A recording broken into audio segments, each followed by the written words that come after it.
listening to the first City Lacrosse podcast, brought to you every week from the Florida Panhandle. Coach Jon and Coach JP explore the best and worst of lacrosse on the Gulf Coast. So strap your helmets on and let's go.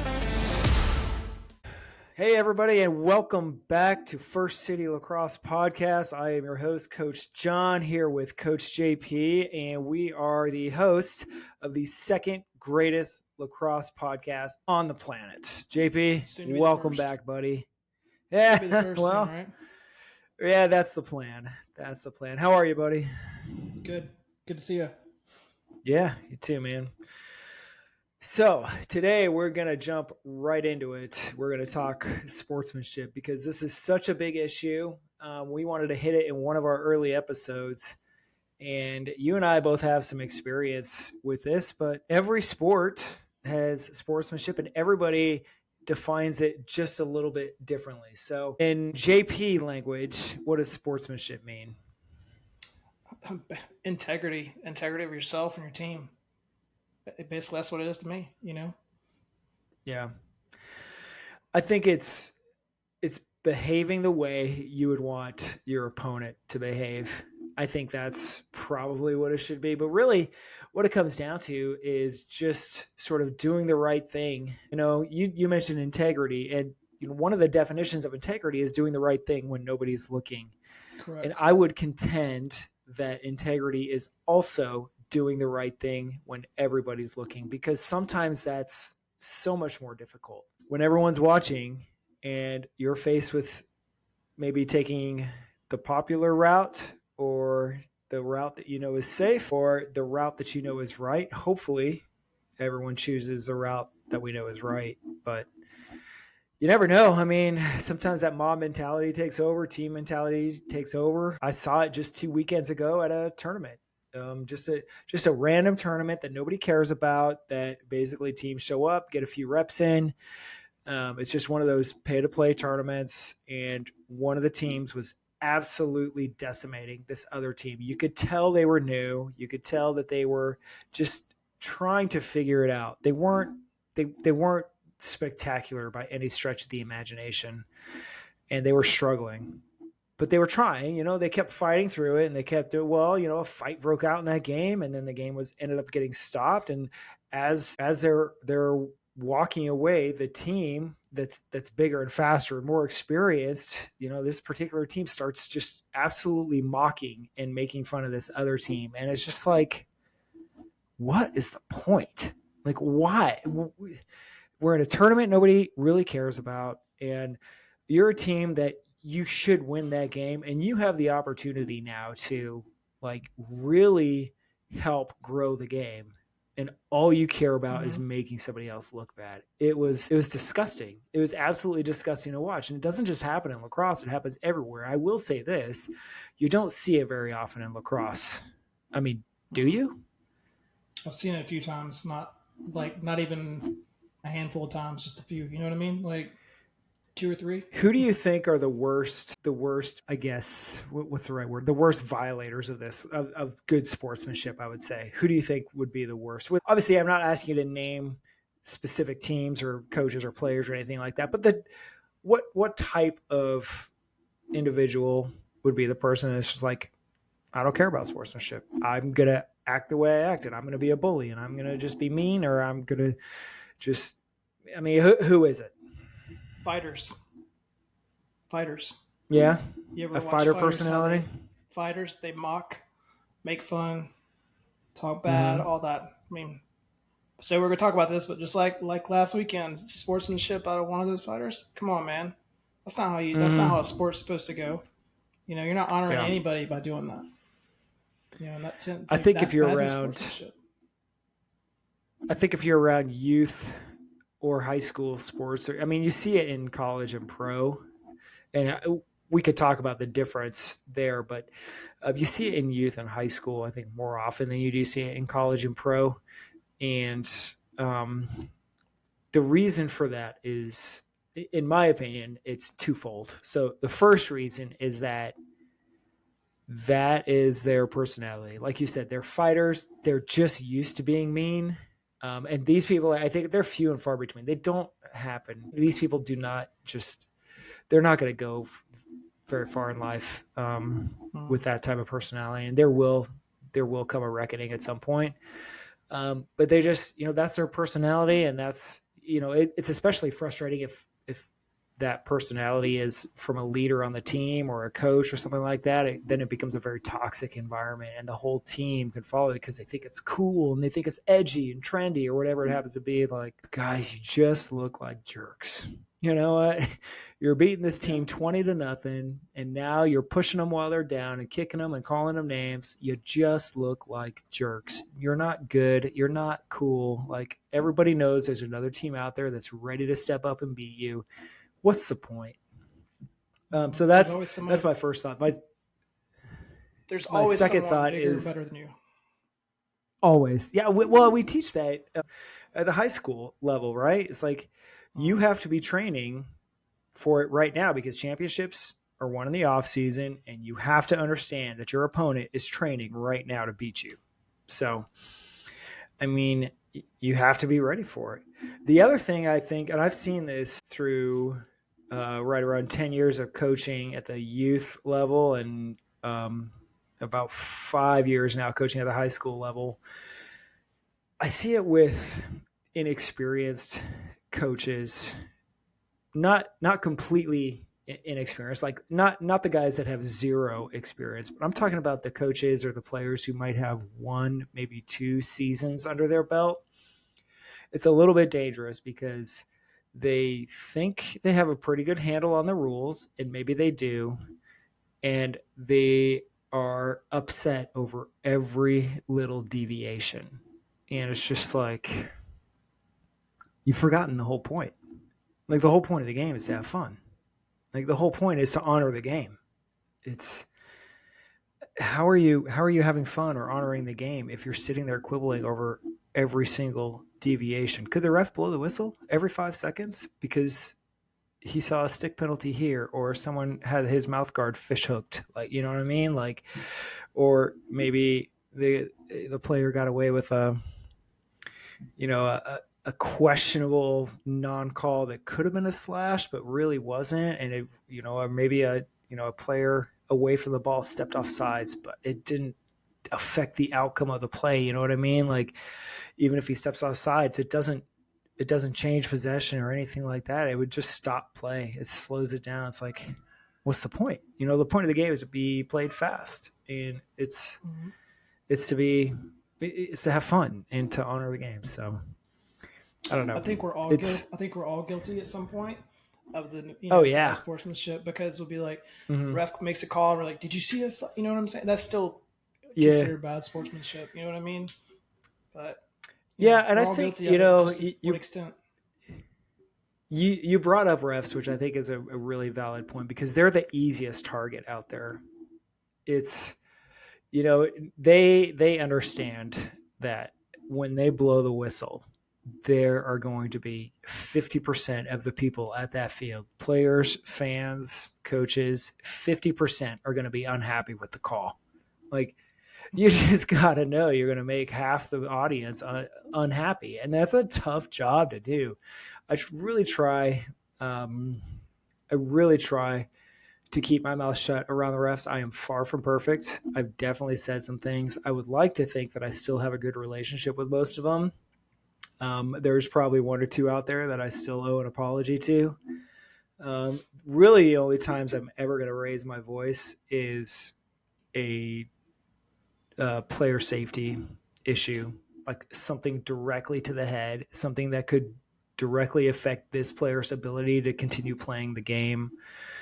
You know what I mean? Like, if it's just absolutely, I don't know, you see a player come in and just stick up high, not slowing down at all, goes straight for the head. Like, guys, he's not trying to stop ball. He's trying to hurt another player. And there's not really a time or place. Yeah, we've seen it.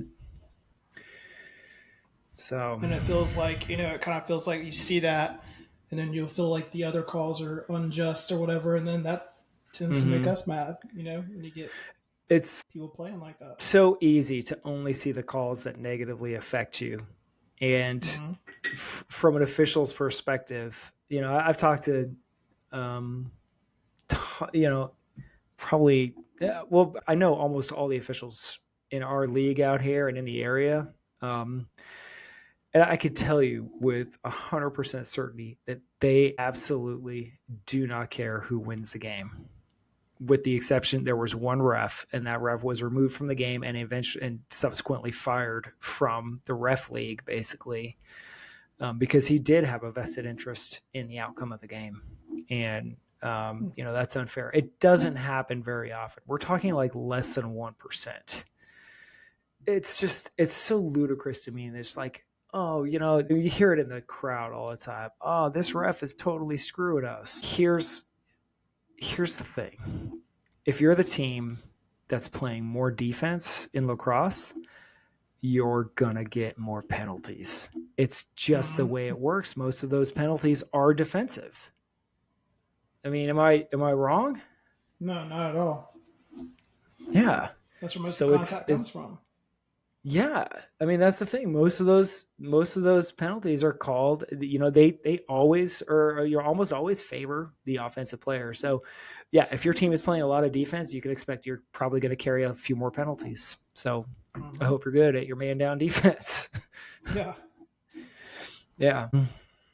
Let's talk about good sportsmanship. You ever seen anything that has absolutely blown your mind with good sportsmanship?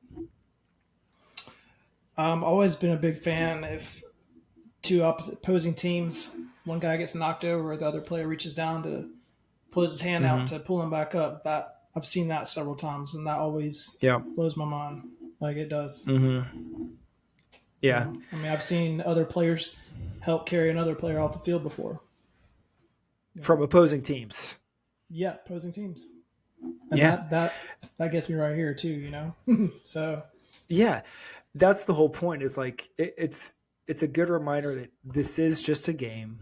We're not trying to hurt anybody. Yeah, we want to be physical. We want to be tough. And at the end of the day, we're competitive and we want to win, but we're not going to cheat to do it. We're not going to hurt somebody else to do it.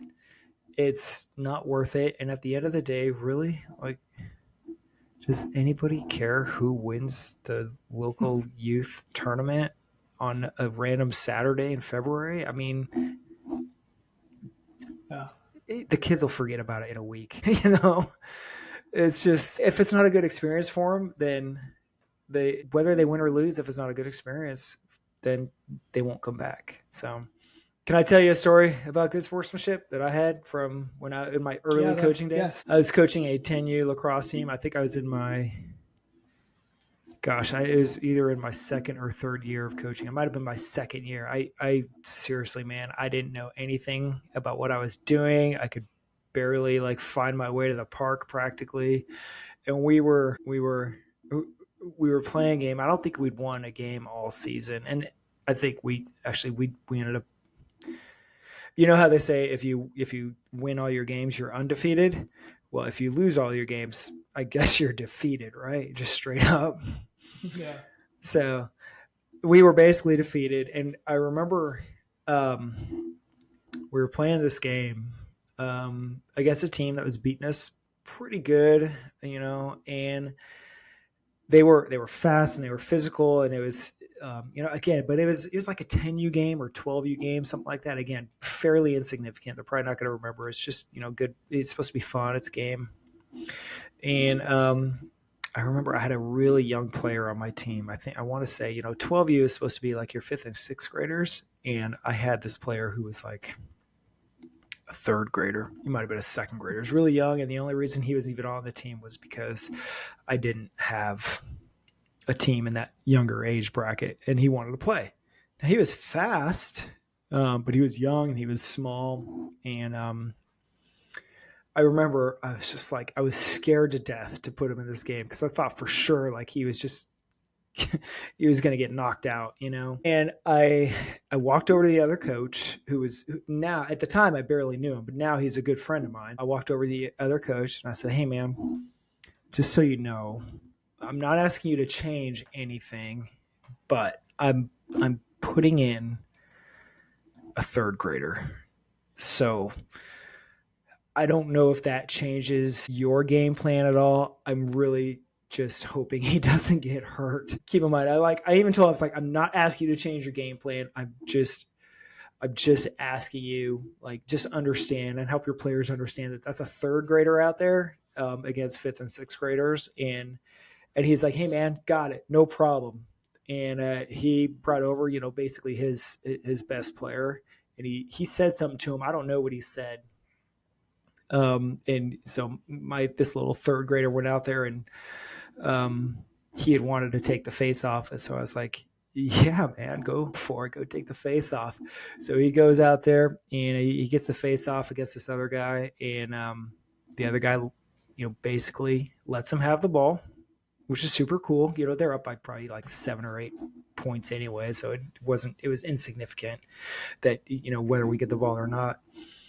And he picks it up and he cradles, and then he drops it and he cradles again. But I noticed that all these players from the other team are like encouraging him. They're like, go man, go. And they're telling him to run down the field and get to the point, where he could shoot it. And they weren't playing defense at all.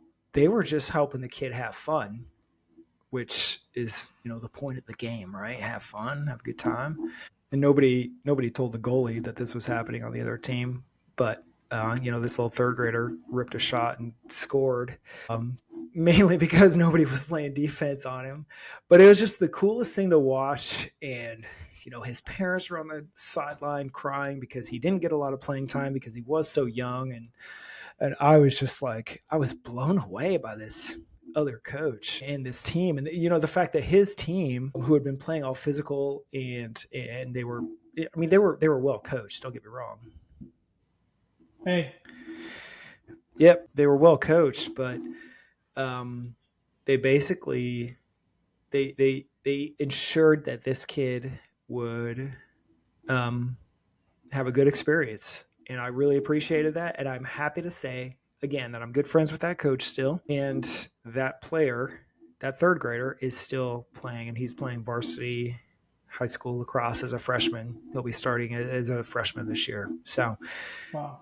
Had he had a bad experience, maybe he wouldn't be back because he's a multi-sport athlete. Maybe he would have decided lacrosse wasn't for him. But the fact that he had a great experience and he remembered that, and his parents remembered that, and that's just the way it was. And that's the whole point, and that's to me, that's sportsmanship, like doing the right thing when everybody's looking. And it doesn't, at the high school level, college level, pro level, yeah, the wins matter, right? You win a championship, you're probably going to get a bonus or something like that. You win a college championship, yeah, man, you're going to be famous. So you're going to be, your name's going up on the wall. You're going to be there forever. Like, that's a big deal. Those guys work really, really hard to get to that point. At the high school level, doesn't matter quite as much. If you're our age and you're still relishing your high school days, I don't know. They were good experiences, sure, but you've probably done a lot more of your life than just play lacrosse in high school, hopefully. Yeah, off subject. Speaking of like those third graders, we've both had them on our teams. Those kids usually have like the biggest hearts of anybody out there. Oh yeah, fields, like every time. And then when they move up, it's always a joy to have them on the team. But that's how I see it. Yeah, and I've really enjoyed watching some of those players that started with me as third or second graders or third graders or fourth graders. Or, the first time they picked up a stick, even if it was 5th, 6th, 7th grade, it was with me. I've really enjoyed watching them continue to grow and develop and love and appreciate the game. It's a big responsibility, I think, as a coach, to not only teach the sportsmanship side of it, but teach a love for the game and just a passion for the sport. Because there's so many other things you can apply it to. I'm still in contact with players that I coached when they were youth. They've graduated high school now. Some of them are, getting to the point where they're graduating college, still in contact with them. I love hearing about them. You know what I mean? Like, I don't just want them to be successful on the field. I want them to be successful in everything, in their relationships, in their families, at work, at school. Man, that's the thing. Like, knowing that I was just a small part of their success, it really makes me feel like those late nights were worth it, that those practices were worth it, that the long trips, the long weekends, the 0-12 records for the season, that those were all worth it. It's tough, man. It's tough. Yeah, but I've been around it for about 3.5, 4 years now, and some of those players that Mm-hmm. when I first started coaching are getting into high school, and that's another reason why I do it. I enjoy watching them grow up, mature, and play. Yeah. Think about, see, so your son is a freshman this year. Mm-hmm. Yep. Yep. So you've got basically 4 years of watching him play high school, and then it's off to the races. Mm-hmm. Yep, that's the plan. So I hope it stays that way. Yeah. What have you seen? So you and I obviously have different backgrounds, and I want to kind of get your perspective, because I think it's going to be shared by a lot of people. Yeah. Especially in this area, because lacrosse isn't huge out here, and a lot of the people don't have a ton of experience with lacrosse. Most of their sports background comes from something other than lacrosse: football, baseball, basketball, volleyball, soccer, whatever it happens to be. So you've been involved for just a couple of years. How has your perspective on sportsmanship changed from the time you started to where you are now? And you've risen, like, you know what I mean? Like, you've really it's changed a lot. grown quickly. Now when it comes to like winning, it's like I want the boys to win, not for me, but for them. You know what I mean? Mm-hmm. But it's not just about winning. It's about those kids having a good time playing. And I would have to say I've learned to try to prevent bad sportsmanship with some of the kids, some players, like especially with refs, or if the other team seems like they're being more violent or getting away with more hits, and they'll be like, well, I'm going to take that guy out. Like, no, you're not. We're not going to play like that. We're going to play right. We're going to play the way we practice, and we're not going to stoop to that level. And you hear the moans and groans, but then they get out there and they play right and they play the way they're supposed to, because we're not going to stoop to that level. You know what I mean? And I think that's really important, because I've heard it several times and be like, guys, we're going to play right, but we're going to play aggressive. We don't do that, And there's a few of them that it's hard to get through to, but eventually do. What would you say to a player or coach that said something along the lines of, well, being tough is just part of the game? And when I say being tough, like, hey, them being mean, them wanting to win every face-off, every ground ball, every shot, and them working really hard to get away with whatever they can get away with. Hey, if the ref doesn't see it, it's not a real penalty. What would you say to somebody like that? I don't think I can say it on here. That's just that's like the epitome of bad sportsmanship right there. That's not, so the players are going to play just like that. If the coach is acting like that, what do you think the players are going to act like? Just like, you and I on the sidelines. Yeah. How we act is a representation of how the boys are going to act. You know what I mean? So that's just 1,000%. I mean, I guarantee you are not lying. Guarantee you that those boys are playing that way too. If the coach is saying that, that's the same attitude they're going to have. That's just the way I see it. We see it all the time. You see it all the time. Yeah, they are a direct reflection of their coaching staff and sometimes the fans in the stands. The players are a direct reflection of that. If the coaches encourage good sportsmanship and the fans in the stands encourage good sportsmanship, and they promote that in the car rides home, then you're going to have well-coached players. And if the coaches are just being like, hey, hit him as hard as you can, and if the ref calls it, great. And if he doesn't, hit him even harder. They're going to go exactly how far they think they can get away with. And that's really I don't think that meets the intent of sportsmanship. I don't think it meets the intent of honoring the game, which is the ultimate goal. And that's the way it was designed, is to honor the game.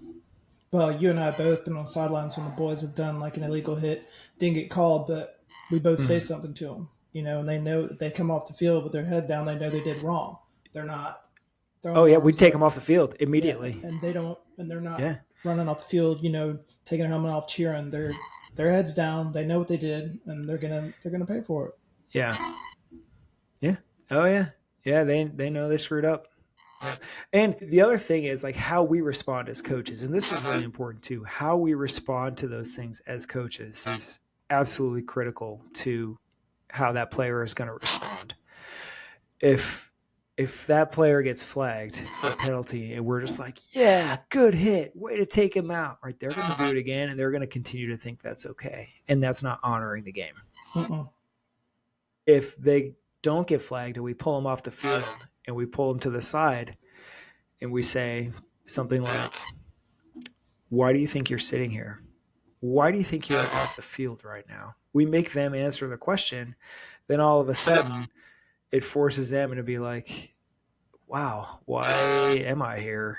Why, what did I do? Maybe I should take it down a notch. Maybe I should really focus on legal contact instead of just hitting a guy to hit a guy because he hit me last time, Yeah. Because you'll hear a lot of them say that. There's a time and a place. I always say, you'll hear me say, I always play right, play aggressive. But I always say play right. Doesn't mean just play aggressive. When you play aggressive, you better play right. Yep. Like I said, if you get flagged, you take your lumps, man. Whether you agree with it or disagree with it, you're not going to throw your hands up. You're not going to toss your stick. You're not going to argue with the official. You're going to sit there and the official calls it. That's it. I guarantee you he's not going to change the call. The only person on the field that could possibly get him to do it is another official. There's a chance that the coach with a calm, collected manner could be like, man, so that's not really like what you saw is not really what happened, but it doesn't happen very often. The refs are, I always say the refs are the third team on the field. You have to treat them with as much respect as you treat your opponent. You have to honor the game with them because let's be fair, and we're going to get official on this podcast here soon, but without officials, this game does not exist. We cannot mistreat our officials. No, we cannot. Even though sometimes it feels like that they are totally for the other team. I mean, but it's just man. That's what it feels like sometimes. But like I said, it's not. It's not that way. It isn't. No, you're exactly right. It's like I said, earlier. It's they could care less who wins. They're there to make sure that the game is played safely and fairly. That's it. Well, you say within the context of the rule book, it's like the kids see something we don't see from the sidelines. They don't see what we see, just like we don't see what the refs see. Because we'll be like, well, what's that call about? Here's the thing that kills me the most. You have a coach on the sideline who's 50, 60 yards away, 70 yards away, and you've got an official who's 5 yards away. The official calls the penalty. The coach loses his or her mind. And they're like, how can you make that call? Well, it's easy. Coach, I was 5 yards away, and you were 75 yards away. That's how I made the call because I was right on top of it. And it's just like, it's frustrating as a coach because it's like, you thought you saw something, but it's the same thing. Like the same reason why police at a car accident, they're going to try to get as many witness statements as they can because every different angle is going to have a different version. I mean, they're doing the best they can with the information they have, and they got to make a split-second decision. Like, let's give them a little bit of grace. They're making sure the game is played safely and fairly. Move on. I mean, I've almost seen fights before I started coaching on fields between two coaches before, like literally screaming, dog cussing each other out. Well, not the refs weren't, but the coaches were dog cussing at the ref and they're dog cussing each other. I'm like, nope, that's not happening. Yeah, we can't do that. We can't do that. So, all right. Parting comments as we wrap this up. What would you say let's do this. Let's do a couple scenarios. What would you say to a brand new player or parent who asks that question, hey, what's the sportsmanship like? What are the expectations? What would you tell that parent and that player? Say, play right, trying to learn all you can. Play right, give it your best, have fun. Don't take anything too seriously. Just get there and have fun. I mean, that's the only thing you can say. Of course, you're going to have to reassure the parents about the contact, of course. But that's all you can say to them. Yeah. I mean, the new player's going to be so nervous anyway. You know what I mean? So that's how I see it. What would you say to an official that you lost your temper at last game and all of a sudden he's on your field for the next game? What would you say to that official? I apologize. That's a good start. Very unprofessional, unsportsmanlike of me, and I offer you an honored apology. I mean, that's exactly what I would say. Yeah.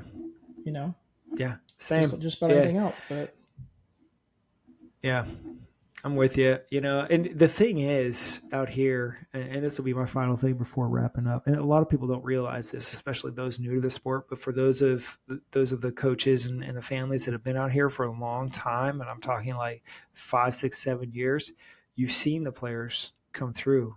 As coaches, we've coached a lot of them. They graduate and then they move on to be officials because they still want to be a part of the game. And when I see a parent or another coach yelling at an official, and I know for a fact, like, I coached that kid when he was a 5th grader. It really drives me bonkers. It absolutely drives me crazy. I just I want people to think about what they're doing when, in terms of sportsmanship, like treating other players with respect, treating coaches, officials, spectators with respect. It's a competitive game. You're going to get heated. You're going to lose your temper. And that's, I think, part of it. But as soon as you recognize it, you have to shut it down. And if we as coaches or us as parents are the first to recognize it in that player or that other coach or that other fan, it's on us to make sure that parent, player, coach understands they're out of line.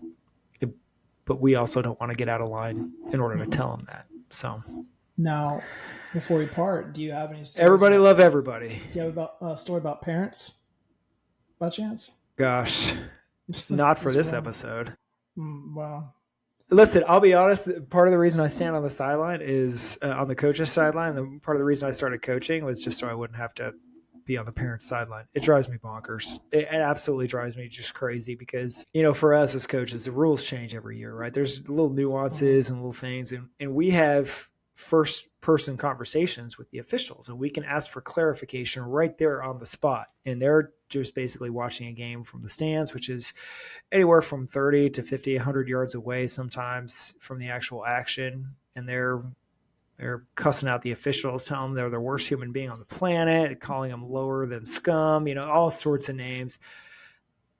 From the coach's sidelines, I don't hear any of it, and I love it. I absolutely love it. So there's my plug. If you're a listener and you're tired of listening to the parents just squawk on the sideline, and you think the fans are just no fun to be around, volunteer to coach. You can't hear them at all from our side. It's pretty awesome. The important thing is coaches and parents and players remember where you came from, Gosh, everyone started at a certain point. Everyone started somewhere, just like the team that was, dogging out another team because they were beating them so bad. You got to remember where you came from. Yep. You were new once. You know what I'm saying? You picked up a stick for the first time and got on that field for the first time, Here's the other thing that people don't think about. That kid that you're facing off against, you and him might be going to the same college next year. You might be on the same team next year. We got 7 now you're teammates and you hated each other. How's your teammate status going to stand? Like, you're going to have to work through it. You might as well start now. So All right, man. This has been fun. What else do you have? What other tidbits of wisdom, Coach JP, do you have to share with everyone before we shut it down for this episode?